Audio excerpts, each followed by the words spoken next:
Nasa kaliwang bahagi ang elbow ng tambutso ng Badya 125. Ito, nasa kanan ang elbow ng tambutso Honda. Ito, Kawasaki Win. Nasa kanan ang elbow. Wow! So let's go mga idol, panibagong araw, panibagong vlog. So big shoutout sa lahat ng mga minamahal natin viewers, lalo na yung mga magta-tricycle sa buong Pilipinas. Kung mayroon kang sariling tricycle, pampasada man yan o private o service naman yan, panghanap buhay mga idol, mga panood friends. So ang content ko ngayon tungkol ito sa mga pampasada natin tricycle, mga pampasahero at mga ginagamit natin tricycle. Kasi mga idol, napansin ko lang mga idol, ngayon ko napansin na ang mga bagong labas na motor ngayon o pampasadong tricycle ay nasa kanang bahagi o nasa kaliwang bahagi yung elbow. Alam ba ninyo yung elbow mga idol? Elbow ng tricycle. So papasilip ko sa inyo maya lang mga idol. Yon mga idol, at ito nga, andito tayo sa paradahan ngayon o pinipilahan ng mga tricycle. At yun nga, napansin natin mga idol na ang mga elbow o yung tambutso ay iba-iba pala ang disenyo mga idol.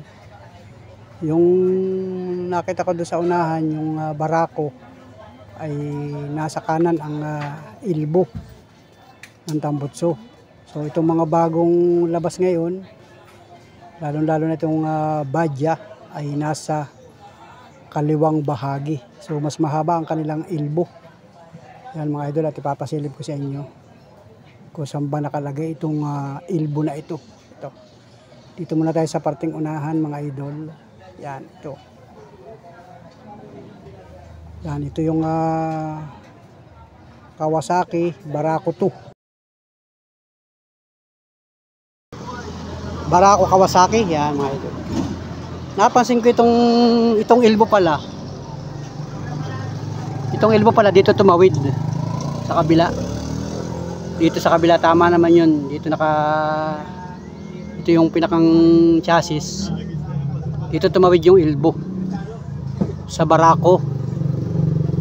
Ito yung Barako 175. Barako 2 175. So tingnan natin yung isang tricycle dito. Itong Honda. Yan, itong Honda. Ang elbow nito ay dito rin naka-side sa kabila, mga idol. Sa chassis, nandun sa kabila ang elbow, yung pinakang tambutso niya. Yan. Yun. Dito natin tingnan sa itong Badya. Ang elbow pala ay tumawid sa kabila. Yung pinakang chassis niya,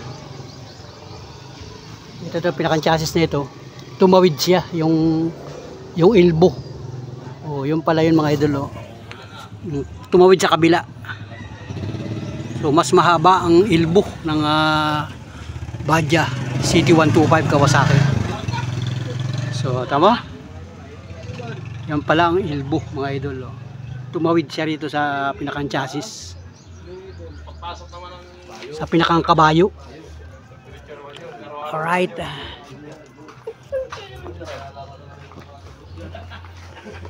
Ito Honda. Yun, ang elbow niya ay nandun sa kabila mga idol. Doon siya nakadesenyo. So yun, papunta sa ilalim hanggang doon sa tambutso. So ito CT125 din Kawasaki. Oh, ito mga idol, oh. Oh, di ba? Yung pala mahaba ang kanyang elbow ng tambutso. Papunta sa cylinder head. Mga idol. Ayun, oh. Itong isa ay Badya rin. CT125. Ayun. O, ang elbow pala ay nandyan din mga idol, oh. Ayun. Tumawid doon sa pinakang baraso. Yan. Yun, mahaba nga mga idol, oh. Pasok doon sa ilalim. Alright. City 125 Kawasaki. Ayun ang elbow niya, oh. Yun. Tumawid din sa kabila mga idol. Yun. Papunta sa ilalim. Ganun pala. Itong isa ay barako. Barako din ito. Tingnan natin kung ang elbow ba niya ay saan dumaan. Ito, Kawasaki. Barako. Barako to. Ayun ang elbow niya mga idol. Oh. Yun. Oh. Yun. Sa kabila siya dumaan. Oh. Diretso siya rin sa ilalim mga idol. Tambutso. Ayun, papunta sa ilalim. Oh. Yung pala sa City 125 na badya ay malayo.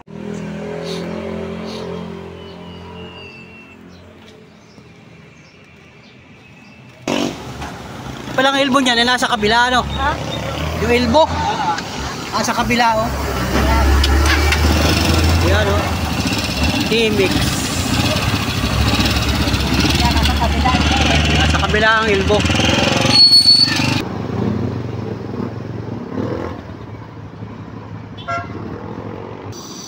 O yan, oh. T-Mix. O, nasa kabila din ang elbow. Ayan, oh. O, nasa kabila din ang elbow mga idol. T-Mix 125. Ayan, mga idol.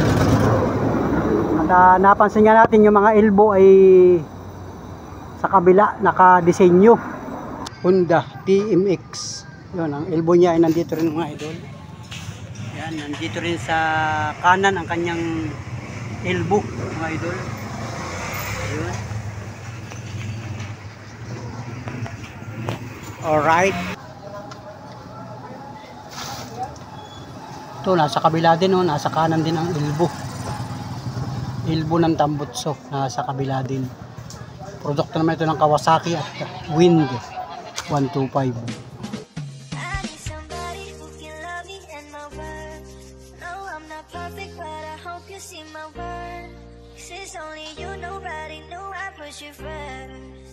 And for you, girl, I swear I do the work.